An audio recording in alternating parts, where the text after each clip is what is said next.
आज हम लोग economic growth and economic development का कॉन्सेप्ट पढ़ने वाले हैं।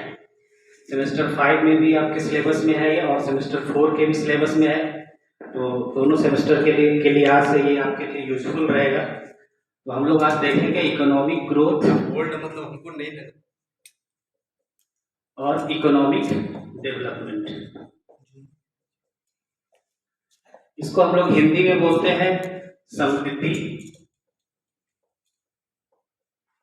और इसको हम लोग बोलते हैं विकास। और दोनों के नाम के आगे इकोनॉमिक जोड़ दीजिएगा तो आर्थिक समृद्धि और आर्थिक विकास हम लोग इसको बोलते हैं। तो अगर हम देखें तो दोनों जो आपका कॉन्सेप्ट है, अगर जो इकोनॉमिक्स के स्टूडेंट नहीं है तो उनको ये सिमिलर कॉन्सेप्ट लगता है। Either they use this term economic growth या फिर वो यूज कर लेते हैं डेवलपमेंट को।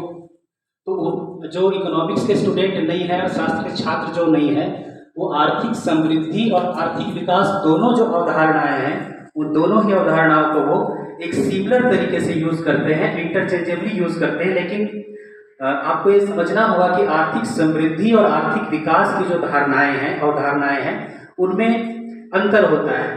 तो जब हम ये अंतर क्या होता है, दोनों की परिभाषाएं क्या है, ये कुछ आज हम देखेंगे। तो जब हम आर्थिक समृद्धि की बात करते हैं, when we talk about economic growth, when we talk about economic growth, तो इसका अर्थ जो है आपका क्वांटिटेटिव एस्पेक्ट से। when we are talking about economic growth, it is all about quantitative aspects। अब ये क्वांटिटेटिव एस्पेक्ट्स क्या है?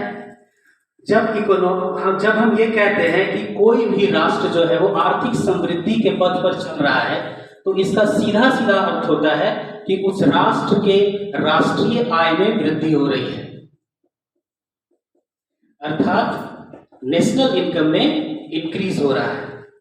एट द सेम टाइम हम ये भी कह सकते हैं कि उस राष्ट्र के प्रति व्यक्ति आय में वृद्धि हो रही है, that is per capita income.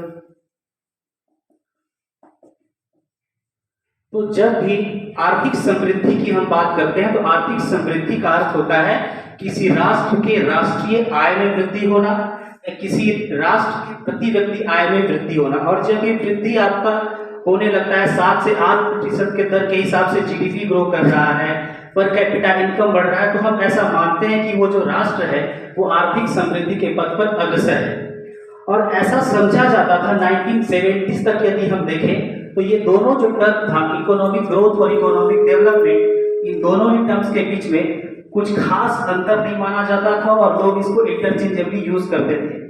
लेकिन जो आपका बाद के जो अर्थशास्त्री थे उन्होंने पाया और ये जाना कि जो इकोनॉमिक ग्रोथ की अवधारणा है कि राष्ट्रीय आय में वृद्धि हो रही है, प्रति व्यक्ति आय में वृद्धि हो रही है और इसी से देश की जो सारी समस्याएं हैं वो सब कुछ समाप्त हो जाएंगी, तो ऐसा कुछ हो नहीं रहा था।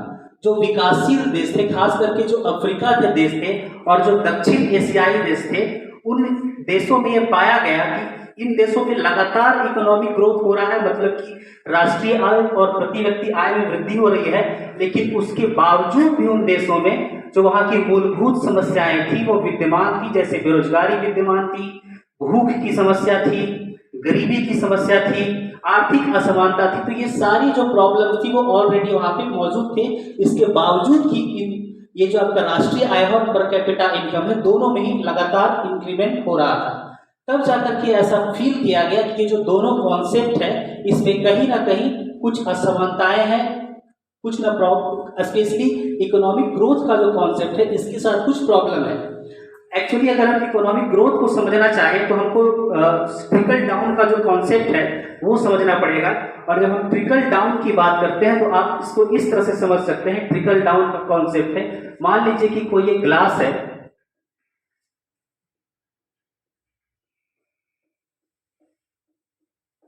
सपोज कर लिया हमने कि ये कोई ग्लास है। ये जो आपका ग्लास है ये उच्च वर्ग के पास है, जो सबसे रिच सेक्शन है उनके पास ये ग्लास है। यहाँ पे आपने पानी डाला तो ये धीरे धीरे करके भरता चला जाएगा। अल्टीमेटली जब ये फुल भर जाएगा तो यहाँ से पानी जो है वो छलकना शुरू हो जाएगा और ये दूसरे ग्लास को भर जाएगा। और धीरे धीरे करके ये तीनों ग्लास भर जाएंगे, फिर इसके नीचे के जो ग्लास हैं वो भर जाएंगे जब ये तीनों फुल हो जाएगा। तो इकोनॉमिक ग्रोथ का जो कॉन्सेप्ट है काइंड ऑफ इसी टाइप का कॉन्सेप्ट था कि ट्रिकल डाउन होगा, जो प्रोस्पेरिटी है, जो आर्थिक संपन्नता है, वो अमीर वर्ग से धीरे धीरे होते हुए नीचे के वर्गों तक पहुंचेगी। लेकिन ऐसा हो नहीं रहा था, और जब ऐसा नहीं हो रहा था तब जाकर के ये इकोनॉमिक डेवलपमेंट का कॉन्सेप्ट आया। और जब हम आर्थिक विकास की बात करते हैं, आर्थिक समृद्धि की बात मैं नहीं कर रहा हूं, जब हम आर्थिक विकास की बात करते हैं तो आर्थिक विकास का अर्थ होता है कि राष्ट्रीय आय और प्रति व्यक्ति आय दोनों में वृद्धि तो आवश्यक है, एट द सेम टाइम उस देश की भूखमरी के जो हालात हैं उसमें कमी आनी चाहिए, उस देश में जो बेरोजगारी के हालात हैं उसमें कमी आनी चाहिए, उस देश में जो गरीबी के हालात हैं उसमें कमी आनी चाहिए, जो आर्थिक असमानता पूर्ण रूप से विद्यमान हो गई है, व्यापक रूप से विद्यमान हो गई है, उसमें कमी होनी चाहिए। अगर इन चीजों में परिवर्तन होता है, गरीबी में कमी आती है, भूखमरी में कमी आती है, उसके बाद आपका बेरोजगारी में कमी आती है, आर्थिक असमानता कम होना प्रारंभ होती है, तब हम मानेंगे कि वो जो देश है वो सही मायने में आर्थिक विकास के पथ पर अग्रसर हो रहा है। तो ये जो आपका कॉन्सेप्ट है, इन दोनों को डिफरेंशिएट करने का हमारे पास तरीका है। आपने नाम सुना होगा महबूब उल हक का। महबूब उल हक ये पाकिस्तान के इकोनॉमिस्ट थे, और इनके साथ अमर्त्य सेन का भी नाम जुड़ता है। जानते हैं आप लोग अमर्त्य सेन को, ये भारतीय अर्थशास्त्री हैं, इनको नोबेल प्राइज भी मिला हुआ है। इनके काम के लिए जो पॉवर्टी का कैपेबिलिटी अप्रोच इन्होंने दिया था उसके लिए इनको, अमर्त्य सेन को नोबेल प्राइज भी मिला था। तो जो हम डेवलपमेंट और इकोनॉमिक ग्रोथ की बात कर रहे थे, तो जब आर्थिक विकास की हम बात करते हैं तो उसको मापने का जो तरीका है, जो सबसे बेहतर मेथड अप्लाई किया गया है वो HDI है, जिसको कि हम बोलते हैं ह्यूमन डेवलपमेंट इंडेक्स। ये 1990 में दिया गया था महबूब उल हक के द्वारा, 1990 में, और इनके साथ अमर्त्य सेन ने भी काम किया था। लेकिन ये जो प्राइमरली आपका नाम एसोसिएटेड है वो महबूब उल हक के साथ ही है, HDI का, और ये UNDP के द्वारा जारी किया जाता है प्रति वर्ष। पहले इसकी मेथोडोलॉजी अलग थी, इसको हम लोग बाद के क्लास में देखेंगे। तो इकोनॉमिक डेवलपमेंट को सही तरीके से मापने की जब हम बात करते हैं तो HDI के माध्यम से इसको हम मापते हैं।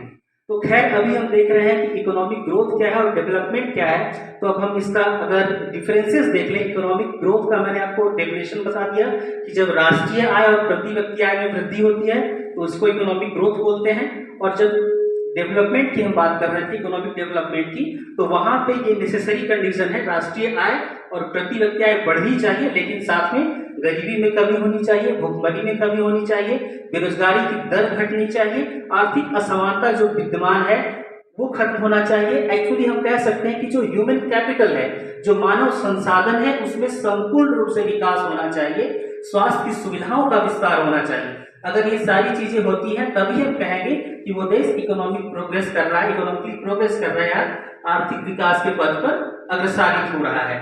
तो यदि हम इसके कुछ डिफरेंसेस जानना चाहें तो हम कह सकते हैं कि ये जो इकोनॉमिक ग्रोथ का कॉन्सेप्ट है ये क्वांटिटेटिव कॉन्सेप्ट है, और जो आपका इकोनॉमिक डेवलपमेंट का कॉन्सेप्ट है ये क्वालिटेटिव कॉन्सेप्ट है। मतलब कि ये आपका संख्यात्मक है, बिल्कुल ये केवल संख्यात्मक रूप से वृद्धि की बात करता है। और जब हम क्वालिटेटिव की बात करते हैं तो हम गुणात्मक अर्थ की बात कर रहे हैं। भूखमरी, गरीबी, बेरोजगारी, ये सारी चीजों जो हम बात कर रहे हैं, स्वास्थ्य सुविधाओं का विस्तार होना चाहिए, शिक्षा की सुविधाओं का विस्तार होना चाहिए, तो ये सब गुणात्मक चीजें हैं। तो जब क्वालिटेटिव चेंज की हम बात करते हैं, गुणात्मक परिवर्तन की बात करते हैं, तो हम आर्थिक विकास की बात कर रहे हैं। जब हम सिर्फ क्वांटिटेटिव एस्पेक्ट की बात करते हैं तो आर्थिक समृद्धि की बात कर रहे हैं। इसके बाद हम ये कह सकते हैं कि ये नैरो कॉन्सेप्ट है, जो आर्थिक समृद्धि है वो नैरो कॉन्सेप्ट है, संकीर्ण कॉन्सेप्ट है, और ये आपका ब्रॉड कॉन्सेप्ट है, बड़ा है, इसका दायरा बड़ा है।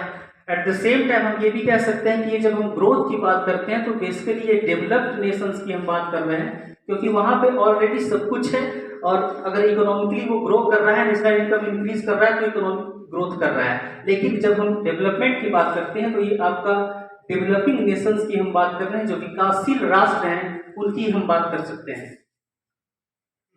तो इस प्रकार से हम देख रहे हैं कि बहुत सारे आपके ये डिफरेंसेस है।